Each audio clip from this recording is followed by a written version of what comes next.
আমি বলবো যে বিশেষ করে খেলাধুলা আমাদের মাঠে নাই বললেই চলে। এটা স্কুল, যদি আমি মনে করি যে যতগুলা স্কুল আছে, যদি স্কুল থেকে মনে করা যায় যে উপজেলা প্রশাসন অথবা সাংগঠনিক সম্পাদক যিনি আছেন তার সাথে আমার একটু কথা হয়েছিল যে সারা বছর মাঠে কিভাবে খেলা রাখা যায়।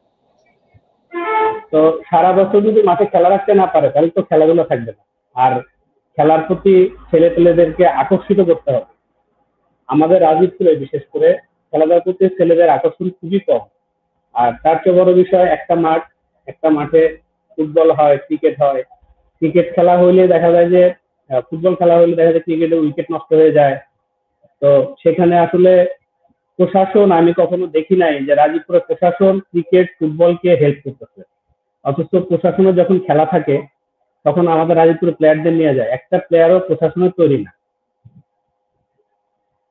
আর একটা বিষয় হচ্ছে, প্রশাসন যদি খেলাধুলায় একদম মনোযোগ দিয়ে এগিয়ে আসে তাহলে খেলাধুলা রাজীবপুরে ডেভেলপ করা খুবই সম্ভব। রাজীবপুরে অনেক ভালো ভালো ক্রিকেটার আছে।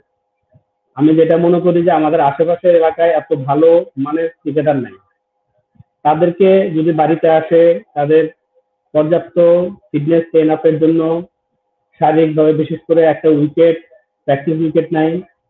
তো এগুলোর জন্য যদি প্রশাসন হেল্প করে, সাথে আমাদের যারা রেডিং দিচ্ছে তারাও যদি মনে করে যে মাদক থেকে ছেলেদেরকে সরায় মাঠের দিকে আসক্ত করবে। মাঠ কিন্তু একটা আসক্ত। আমি যখন রেগুলার খেলতে যাব প্রত্যেকদিন ওই টাইম হলে ঠিক নেশার মতো আমার খেলাটা কাজ করবে। খেলাটা হচ্ছে একটা সুস্থ নেশা।